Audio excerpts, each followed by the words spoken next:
Group, a group of brands designed to support owners, leaders and managers in business. If you're looking to grow your business, contact mybusinessgroup.co.uk today for more information, or follow the link in the description below. And as this is hot off the presser, we're proudly sponsored by High Point Access Limited, your number one stop shop for all your working at heights and roofing needs. Find their details in all the links below. Thank you to High Point Access for your continued support of the Blades Ramble. Like and subscribe to Blades Ramble.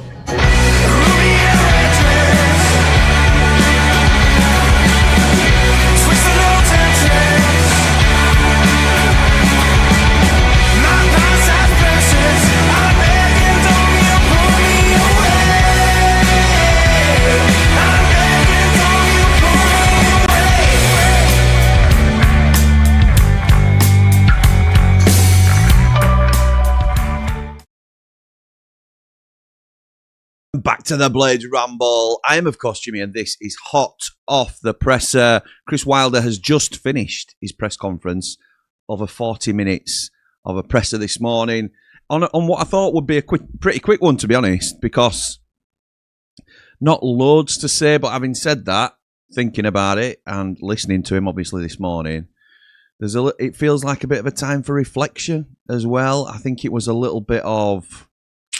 I don't know. At first, I felt he looked a little bit dejected. I think there's been a bit of an acceptance as to what's happened to the season. And I think it's more a case of now, a little bit like I was talking about on 90 after 90 and again on Countdown to Kickoff. It's just accepting where we are. And sort of, if anything else happens this season, and if it falls into our lap, then brilliant. All we can do is just crack on and do the best we can. But it looks like another season in the Championship. And it was very straight down the line, as you'd expect him to be. There were some interesting questions that came out of the Steve Rosen appearance at Bramall Lane and the consortium, and updates on that. So we'll get into it. We'll get straight into what was said. Andy Giddins was on the mic for Radio Sheffield. He started us off. We then went to Danny Hall. Then we went to Stu, and then we went to some. I think again it were a couple of like uni students or something like that with some really good questions. So. On the aftermath of Wednesday night then, he says, physically we're okay, just a little bit hurt, bruised and sore. It's more frustration than anything else about those daft 7 or 8 minutes. For over 3/4 of the game, we were outstanding against the team at the top of the division, a team that will go up to the Premier League, no doubt. We more than matched them. We moved them about, we controlled big parts of the game, and we pushed them harder than anyone has all season. But football is decided in the big moments, and he says this often, doesn't he? He sort of always talks about we need to be good at both ends of the pitch. That's one of his favoured sayings. But he also talks about taking those big moments when they arrive. And I think he's right in so much as Coventry took theirs and we didn't take ours. And that's sort of been the story of our season. When we've been able to get back on track or give ourselves a little bit of a window of hope, last season those games were falling for us and we'd be the recipient of a 2-1 victory. This season, it's not quite gone our way. And again, that's taking nothing away from Coventry. I thought were good, but there wasn't a lot between the two teams. I thought their game management was very, very strong. But for me, it's just been one of those seasons. And the only slight concern I would have in usual circumstances, and I don't so much this summer, to be honest, is that yes, we've matched them this season, the team that's going to go up. I thought we were very good against Middlesbrough, but beaten by the better team ultimately. We're going to be weaker next year. So can we still maintain those levels and compete with the best in the division and turn those defeats into draws and those draws into wins? That's what it's all about. But as we've spoken about before, and obviously I'm off on a slight tangent away from the presser here, I think we're well equipped next year to have a really strong season at Championship level. So anyway, we'll carry on with the presser. They found their big moments. We didn't manage ours well enough. We opened the game up and paid the price. That's the learning. That's what defines careers, how you respond to moments like that. You can shout out on the board, go through clips, work on the grass, but ultimately the player has to take ownership and learn from it. If they do, they improve. If they don't, they stagnate. I'm doubling down on the positives from the performance, though. We're in it to win it. We deserved more than we got. I think Lee rightly said on Countdown to Kickoff, if that game ends 1-1 or 2-2, everybody's happy. I think everybody thinks that's fair. So we do feel a little bit hard done by on the night, and it just feels a little bit like how our season's played out overall. We all know the reasons for it. On the refereeing decisions, he says it's frustrating again. We send reports in, we have conversations, but there's no point. We get responses that don't really move anything forward. After the Tyrese penalty decision, there was a coming together. What do people expect? For players, staff, supporters to act like it doesn't matter. Maybe I'll put a note in the programme. He says, I was talking to my pal after the game. I says, I'll put a note in the programme asking the fans to be a bit quieter and less passionate and less vociferous. Maybe then we'll get better decisions. Sometimes it feels like the ref has to prove a point. I'm not bothered about officials proving they're not intimidated by the atmosphere. Just make good decisions. Frank was honest afterwards. He felt they were fortunate on the first one, that being Femi's penalty claim. For me, the second incident with Tyrese was clearer than people are talking about. Ty goes down naturally. He's not streetwise in the way some forwards initiate contact, as in like playing to get the contact. That's how I interpreted it anyway. Their player made a comment afterwards that he didn't need to make, which I missed. I don't know what comment he's referring to. I told the referee I was disappointed in his performance. And if he may be referring to the conversation he had in the referee's room afterwards, because after 20 minutes, they have to have like a 20-minute cool-down period, and then the managers can go and see the referee after the game. I don't know whether he's referring to that conversation where he told the referee he was disappointed, or whether he's referring to the on-field conversation that he had with the referee after the game, which I saw, and it was less than calm, shall we say. There was, yeah, we are red through and through, but there was certainly some blue language going on there, I'm sure of it. We move on, he says. We seem to get polished up too often, but we move on. On Qpr Away, he says, yeah, possibly the most inconsistent team in the Championship, which means that they're very dangerous. You can't read too much into their result against Southampton. They started well, lost a couple of players, chased the game and got punished. That can happen. At home, they've beaten good sides. They turned Coventry over not long ago. It's always a tough place for us to go. It's sold out again. Our supporters are incredible. You can't get a ticket for love nor money. We appreciate that backing and we want to reward it. It's never been comfortable there and it never will be. On Tyrese Campbell then, he says, Ty's got an important role for us between now and the end of the season. There's been plenty of moments, good moments in his locker, because I think the question was in line, again, it doesn't note it on the transcript, but if Tyrese Campbell's scratching around looking for, he won't necessarily put it like that, but looking for inspiration in terms of how to get back into the goal scoring form, just look back at his appearance at Loftus Road last season. That is when, for anybody that can remember, he put that absolute worldie into the top corner, top bins as the kids call it. And yeah, just out of nowhere, edge of the box, right into the very top corner, postage stamp stuff. He says Ty's got an important role for us between now and the end of the season. There are plenty of good moments in his locker. If he needs reminding, he can watch last season's goal there. But this is the third game in a week. We've got huge emotional and physical effort to put into Sunday and Wednesday, that we've put into Sunday and Wednesday. So we're looking at options. We'll need a big performance from whoever it is that plays.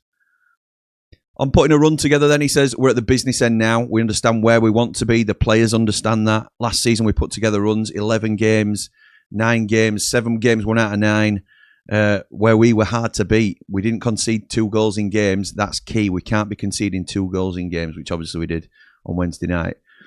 You can do that in this division, where go on runs, he means. It's not the Premier League, where suddenly you've got Arsenal or Man City dropped into your run. We've shown we can go toe-to-toe. We've shown we can grind it out. But when we suffer, we have to defend those moments better. If we want something from this season, we have to go and take it. Very positive, to be fair. On the owners and potential meetings and recruitment discussions, he says, the owners were here on Wednesday and again yesterday. Half an hour before the game, I had a chance to have a little chat with them. Then at the training ground, watching the boys train, they almost got amongst the players, which was positive for everyone. I can actually say on that, I know we spoke very briefly on 90 After 90 about us going to the hotel after the game. We saw Steve Rosen in there. And when we walked in, it was deep in discussion with Patrick Bamford and a couple of others. And Bamford were talking to him for a good 10, 15 minutes. And then Siddy Peck came in and he was talking to Siddy for a little while. They're only like 5 yards away from us, but Siddy were deep in discussion with him as well. So it was, not only was it at the training ground, but he's also making himself known to the players and trying to integrate himself with the club. I thought it was really impressive. We had an hour on recruitment, says Wilder. Outstanding presentations from Mikey Allen, Jamie Hoyland, and then Del Geary and on the academy plans. There's alignment.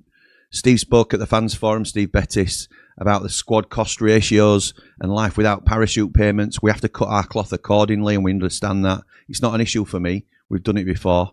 I'm here to serve the football club. That's been my message since I came back. I want to help the club move forward. Conversations have been positive. He's clearly watched the fan forum footage back, whether that's through the Blades Ramble, I'm not too sure, because we've got a full video on the Q&A on Behind the Ramble. I think it's on Behind the Ramble. Yeah, it is. I can't even keep up myself. And I hope you haven't misconstrued the question that I put forward, because I was basically asking what is our post Chris Wilder plan. I love Chris Wilder, and I love the fact that he is our manager. And for me, and everybody knows how I feel about him, he will be manager for the next 10 years. But whenever he's left the football club, we've pretty much plummeted. And obviously Hecky came in and turned us around, and then he's come back in himself to save us from Ruben Sayers. But we have to have a post-Chris Wilder plan, and I would love for Chris Wilder to play a huge part in that. I think it's really important that he's part of that turnaround and future planning, and future proofing against his eventual departure.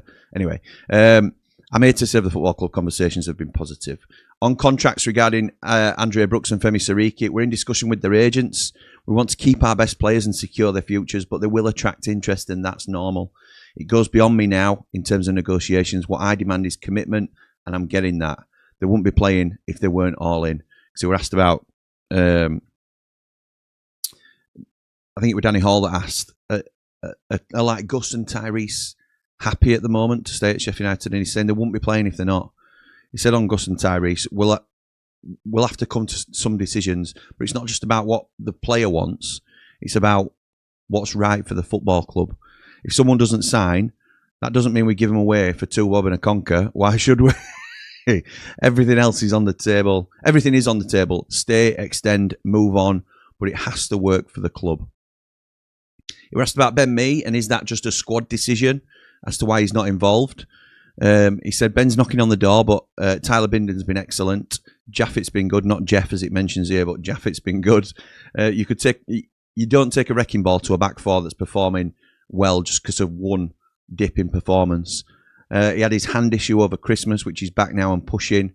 He said he included, which I thought were interesting, he includes Mark McGuinness in the squad, or has been recently, because if at any stage we need to go to a back three and the box is being peppered, he thinks Mark McGuinness is best equipped to deal with those sort of situations, which I think is probably fair. We've got competition everywhere. We're probably overstocked, if I'm honest. Something will streamline in the summer, but competition drives standards. On the owner's commitment then, are the owners committed? And he says, well, what do you want me to say, Dan? Do you want me to say no?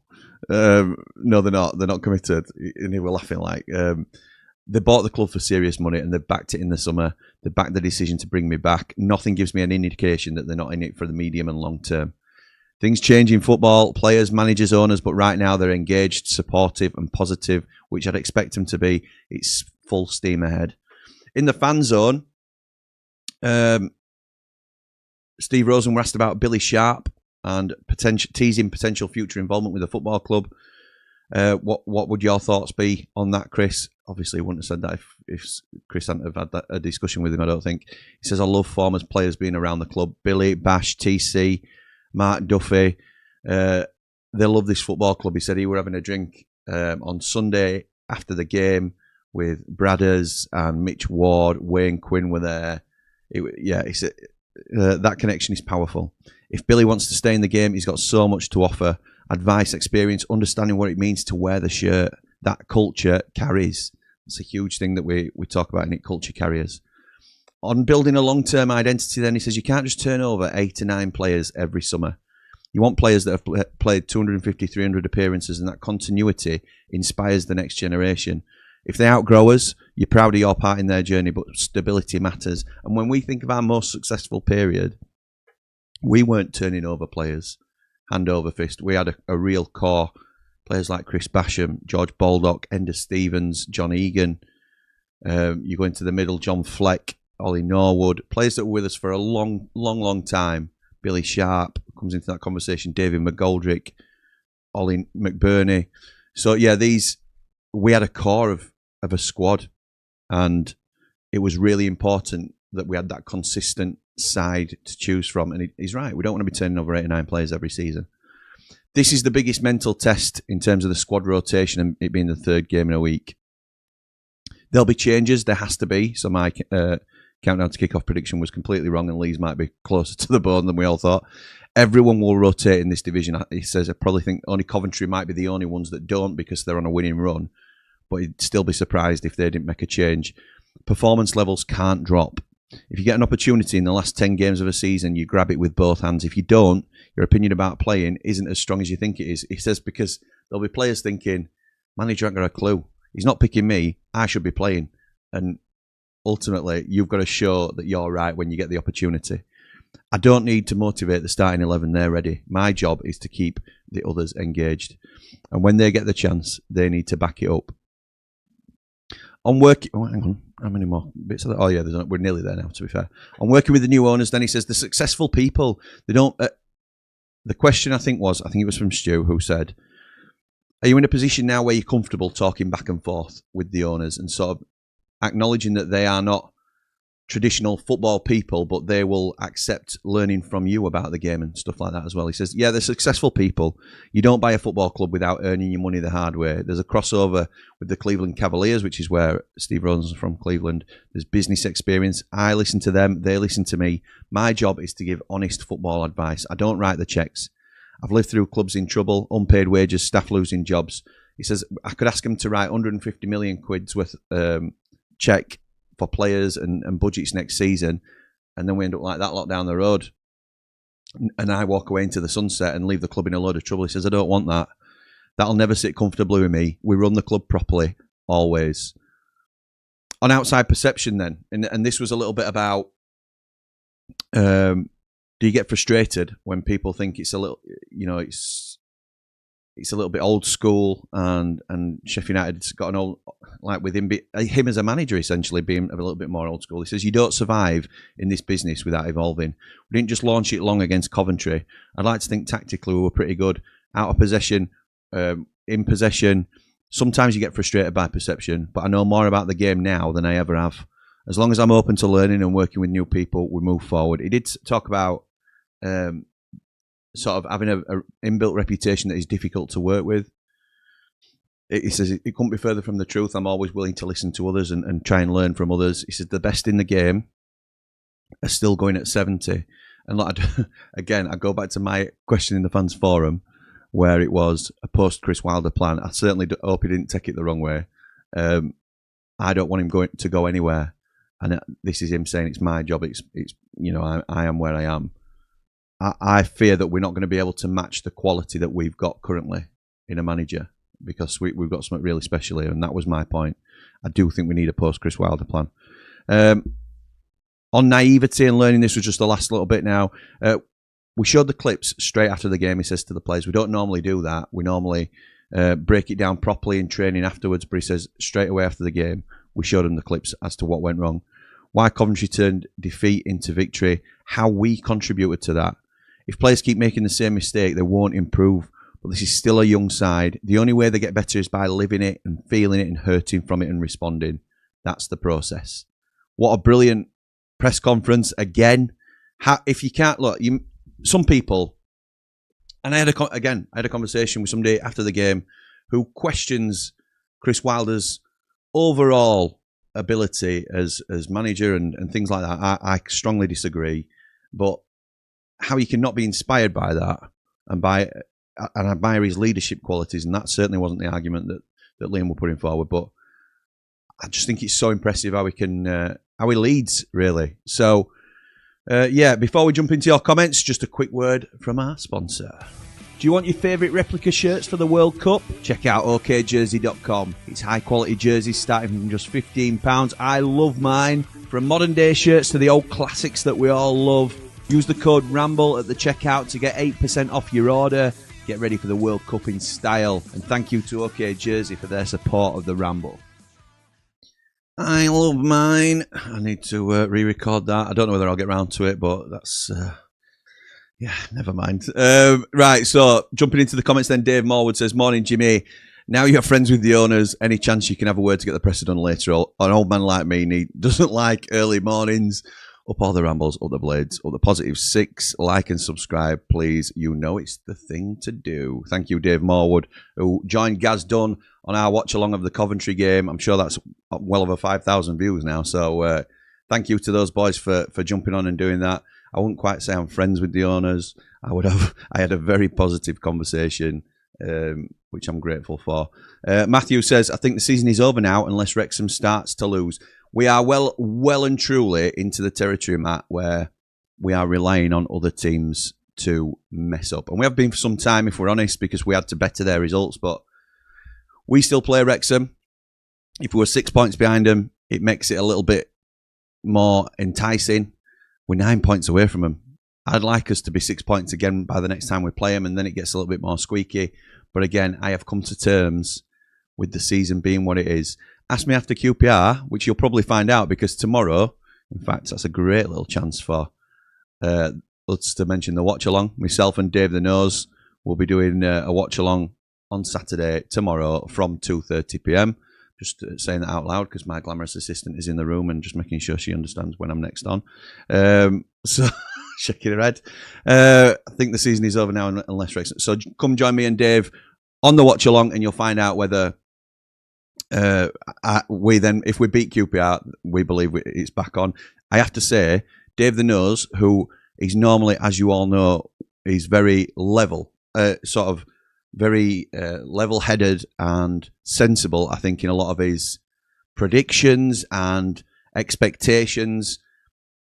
After the game, I fully expected him to be on the same wavelength as myself, Mark Meldrew, a few others. He said, we're never going to rest on the Coventry game because you can never, which is true, but you can never just assume you're going to beat Coventry who are top of the league. I didn't. I wanted at least a draw. And I think in the game, the frustration was there. But anyway, so Dave still thinks it's not completely over, whereas I'm leaning towards a different way, which I thought it would probably be the other way around. But yeah, come and join us tomorrow for the watch along, and we'll see what we can do. We need to start winning and not losing, says Matt. I think that would be an absolutely fantastic solution, to be honest. I think that, yeah, it's probably a good idea, that, Matt. Ray says, morning all, great presser this. This is why we love Chris. No nonsense, tells it how it is. Yes, this season is probably over. I've said it before, but you never know what could happen. Ray, I'm with you, pal. States your opinion, but always give yourself a little out at the end. I will always be the same. Thank you, my mate. Hope you're well. Batman Lou says, morning, mate. Thought that was all fairly positive. Parachute payments commented on again. I think we just need to box clever in the market in the summer and we'll be fine. We may lose one or two, but having a strong core that we can build around. The most important thing is going through to August onwards in continuity and stability this time. Up the Ramble, up the Blades, like and subscribe. Once we get a little bit deeper, a few more games in, I think we'll do another squad assessment in terms of what we'd like to do in the summer. Because I think it's going to be a big clear out and it'll highlight where we will need to strengthen.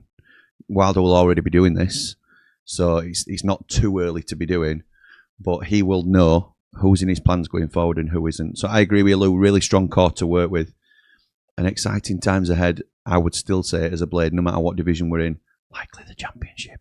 Action Location says, don't write the playoffs off just yet. Football's a funny old game. Up the Blades, up the Ramble. I love this. I love mine. I love this. I love this attitude of, Jimmy, why are you giving up already? Don't let me skew your optimism. It's more self-preservation for me. If I continue to just think, no, it's still on, it's still on, it's still on, it will hit me hard when it doesn't happen, or if it doesn't happen, or when it doesn't happen. So that's just the way I'm choosing to deal with it. And in all honesty, it's how I feel in my mind. I spoke to my dad about it, and he was, look, I'm not giving up all hope, but it's very unlikely now. So we need a bit of talking sense, I think, on the channel, don't we? So I'll have to arrange that in the next week or two. In fact, he's going away soon, so I'll need to sort that out.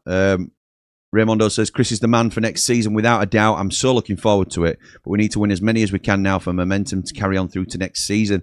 Up the Blades, up all the Rambles, like and subscribe. I agree to a degree. I think winning is a brilliant habit to be in. I'm not sure how many players will be part of this team going forward. Well, having said that, there probably is a few, Ray. I think that normally I wouldn't be as into that sort of thing. I think you need to finish as high as you can for the monetary return. I think that's always an incentive, obviously. Normally, I wouldn't be on the momentum at the end of a season to pick up then 3 months later, because sometimes we've seen we can have so much momentum going into an international break and then we come back and we're crap after the first game. But I know what you're saying. I think there will be a lot of this core still here next season. So, yeah, could be right. We've not heavily relied on loan players this season, have we? Because the loans were shocking, if we're honest. The majority of just didn't work for whatever, not shocking players or people, but just didn't work for whatever reason or haven't worked. Will the Plug Socket says, absolutely love these. Always miss the presses. Keep them going, please. Everyone like the stream. Up the Blades. Up all the Rambles. Thank you, Will. Hope you're good, my mate. A Platinum Rambler as well. Top man. Chris says, if we had last season's defence and an informed Cooper, we go up. Yeah. I would go so far as not even that. I'd say if we had Chris Wilder in charge from the beginning, we'd firmly be in the playoff picture, in my opinion. We'll never know. All hypotheticals, isn't it, Chris? But that's how I feel. Alex says, morning, Jimmy. For me, the season is done for us. Too far away. Too much traffic in front. We go again next season. Excited to see what Wilder does. Have a feeling he'll get the back in. 12 games to go. Nothing to lose. We'll enjoy the ride. Fair dues, mate. It's a sensible way to do it. Agree with yourself, Jimmy. Give Peck the armband. He has that leadership and fire for it. So this stems off thank you, mate. This stems off a conversation we were having last night, either in 90 after 90 or Countdown to Kick Off. We went back to back last night, so I can't remember which. I think it must have been 90 after 90. Look, for me, I would keep Arblaster as captain. But while Arblaster's not playing, we obviously have a vice captain, and I would have that be Siddy Peck. I think he has all the qualities needed. And look, we haven't got a Chris Morgan. We haven't got a Billy Sharp. Tanganga is a good player, and I understand that can sometimes lift your performances. I think we would get a bigger boost out of Siddy Peck wearing the armband than we would Tanganga. I think Tanganga is still going to be a strong player without the armband. Siddy Peck is a strong player without it. I think it would impact him better. He strikes me as a more emotional player. So I think I would try it with Siddy. I think he's earned it this season, if I'm honest. I think he acts like a leader on the field, even though he's such a young kid. Sounds like rotation is happening, says Jack. It certainly does. It's not over until it's over. Wilder's done excellent since coming back. A couple of improvements and will be deadly next season. Yeah, I think ultimately we've played 34. We've lost 17. I'm no good with maths, but I think that's pretty much bang on half. Don't any eluco me if that's not right. But it's we're really you can't expect to be promoted losing half of your games. You just can't. And yeah, I know 5 or 6 of them were already allocated to us before Chris Wilder returned. So there's context to it, but we were just in a poor position this season, weren't we?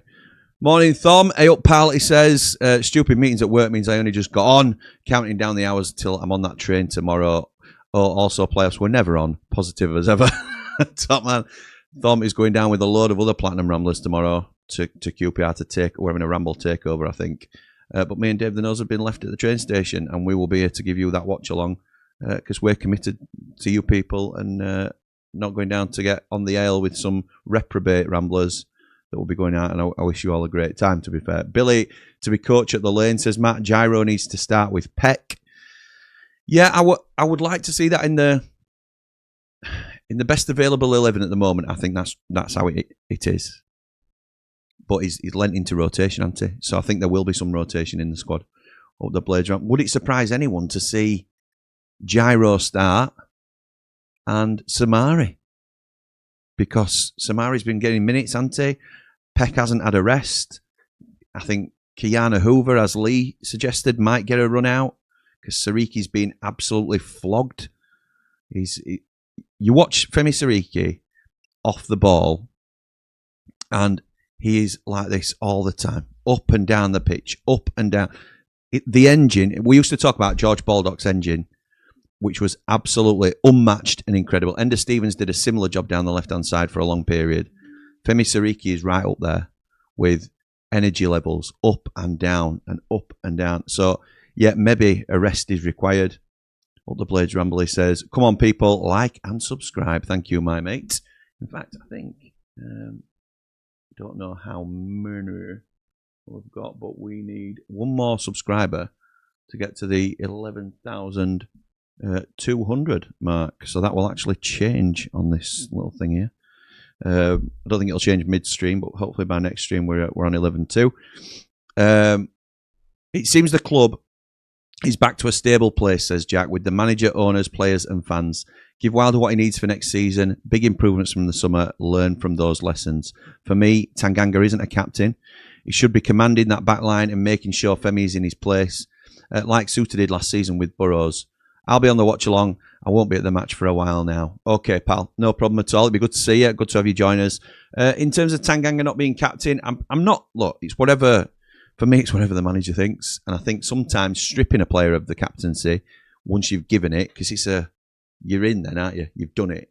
And to change the captain now would mean stripping somebody of it. So, could that be damaging to Tanganga? I'm not sure. I think I was just surprised at him being given it in the first place.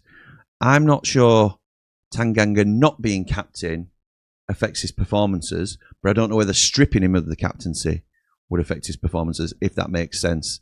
So we are where we are. I think we probably go into next season with a clean break and sort of Wilder maybe sells it to Tanganga. If this is the way he's thinking, look, I'm going to take the pressure off you on the back line. I want you to just play it and express yourself and not worry about others so much. And I'm going to give the captaincy to Blaster, Peck, or another incoming player, something like that, who might be more suitable. Chariot says, not over yet. It's not over, not over, not over. Who sang that? Get it in the comments. Much depends on who's got to play one another now, but we've done with the top four and fifth and sixth at home.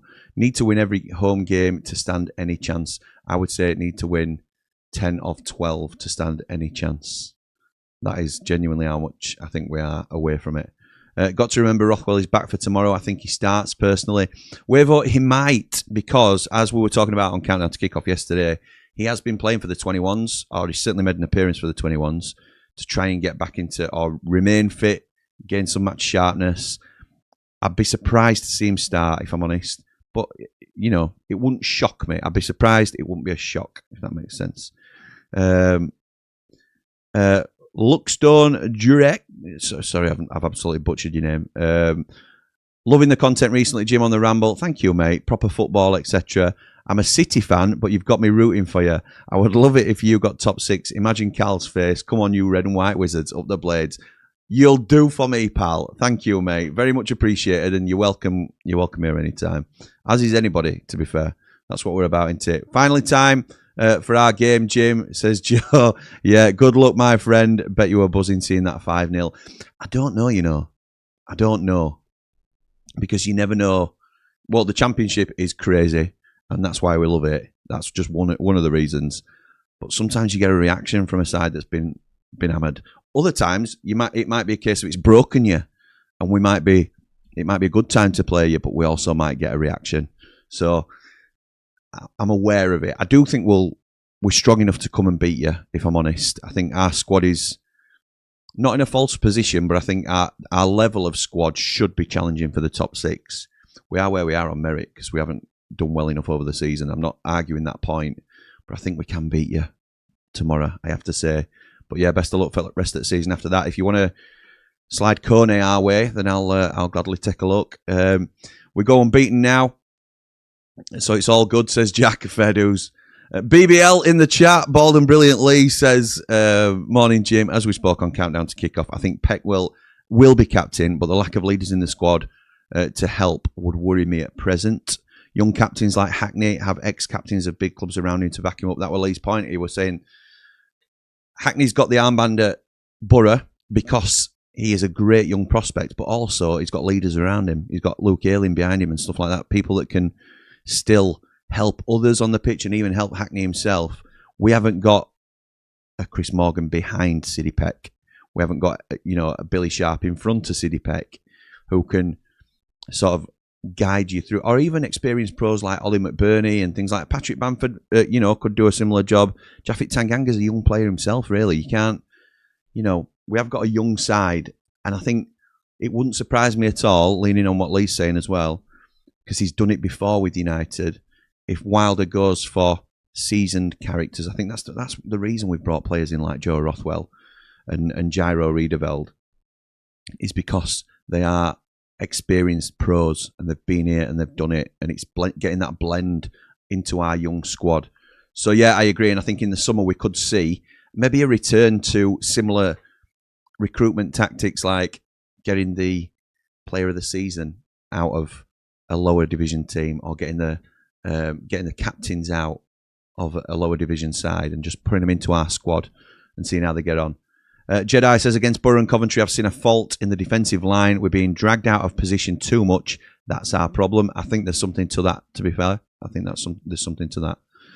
Ray says, looking forward to the watch along. Come on, you red and white wizards, up all the rambles. Like and subscribe. Up the blade, says Raymondo.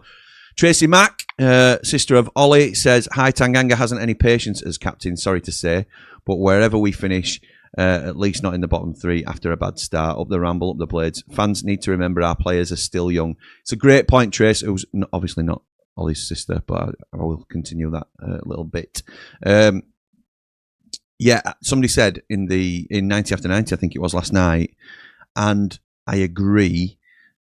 Look, if we'd have been offered, say, a 12th place finish at the start of the season, 8 games in, we'd probably have taken it because of how bad. I think we forget how bad we were. I go back to the 3MB episode, which many of you may have seen. Dave the Nose were on the floor, not literally, but he didn't want to, and he goes with his family. He goes with his wife and his son. They're all season ticket holders, and he loves it. It's what it's about, and that's a lot of us, isn't it? We go with our family. We love to enjoy the games. And he was very apathetic about it, and that struck me, and it stuck with me because he just loves going to see United with his family, and it's an experience for him all together. And he was just like, I don't even know if I want to go. And Aaron's not that bothered at the minute. Kate's not that bothered, and that was how bad it was. So it's at the start of the season to be as optimistic going into next year as I think we are is surprising. I'd have taken it all day long. Joe says, that being said, after we lost 7-1, we won 4 on the bounce. Exactly, mate. Exactly. That's the whole point. Jack says, what do you think Wilder will focus on in the summer? Experience to balance the youth? Yeah, I do, Jack. I know I've just mentioned it briefly, and we'll go into that on a different video, but I do think that will be a lot of the... not necessarily... Yeah, I think leadership more than necessarily experience. Like a Harry Souttar, for example, the name keeps coming back around.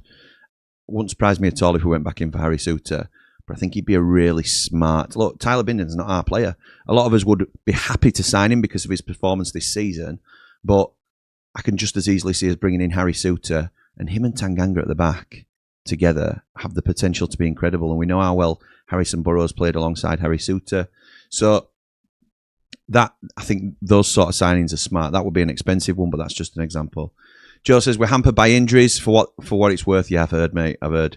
I'd say 5 or 6 of our best 11 are all out. We'll be very surprised if we get anything for the foreseeable, but usually we do well when we're expected to sink. No Burrell, Poku, Chair, Madsen, our player of the season so far. Yeah, Madsen's a really good player. Varane only made 2 sub appearances, after being out since New Year's Day. Steve Cook out, although he probably doesn't start. I'll be delighted with a point.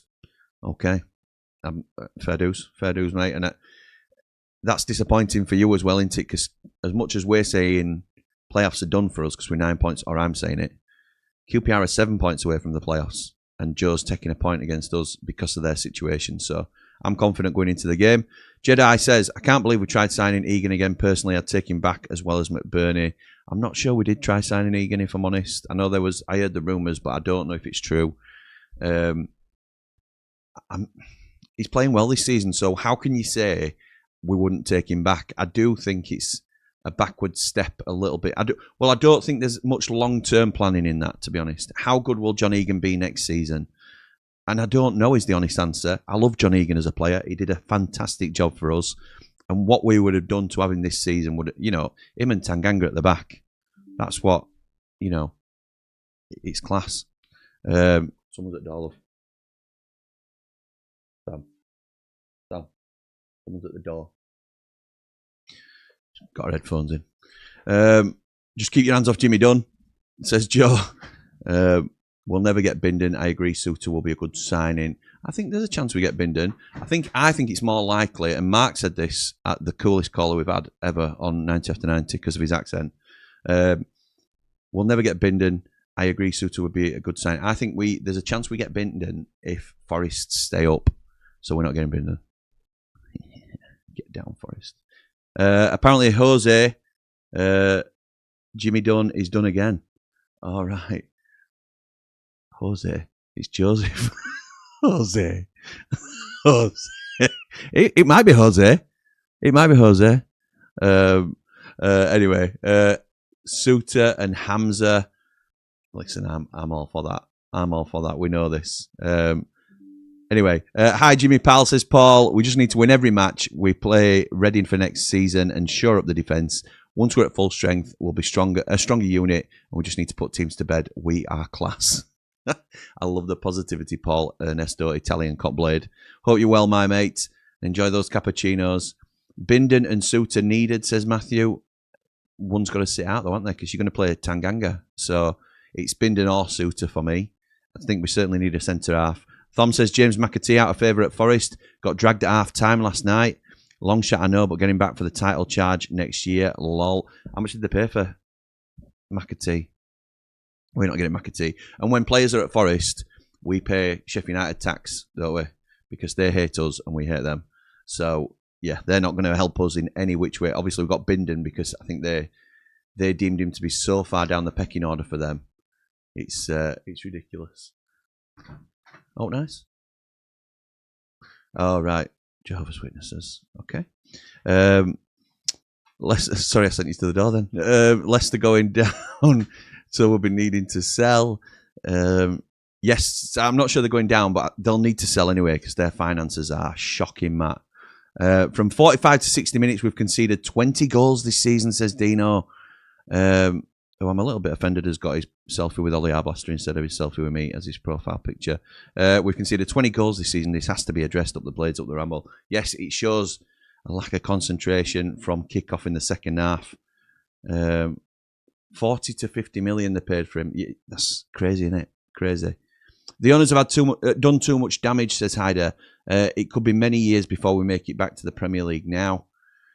All they can do, Hyder, I don't necessarily disagree. I'm not saying you're wrong, and again, it's an opinion. But what can they do after they make the initial error? What else can they do other than rectify it? Which I think we'd all agree they have done, and they've backed the manager. So I would say judge them on their actions this summer, now that they've had a season to get to grips with how things work. And then if it doesn't work, then questions will be asked. But I don't think we'll not be competitive next season. I don't. But we'll have to see. Obviously, we are slightly hindered by the finance situation. Play 5 at the back, says Matt, with wing backs. I don't think we'll return to it, but there's always a chance, isn't there? Tracy says, I've had a word with Mitchell Duke, Suter's mate, to come back to the lane. Nice.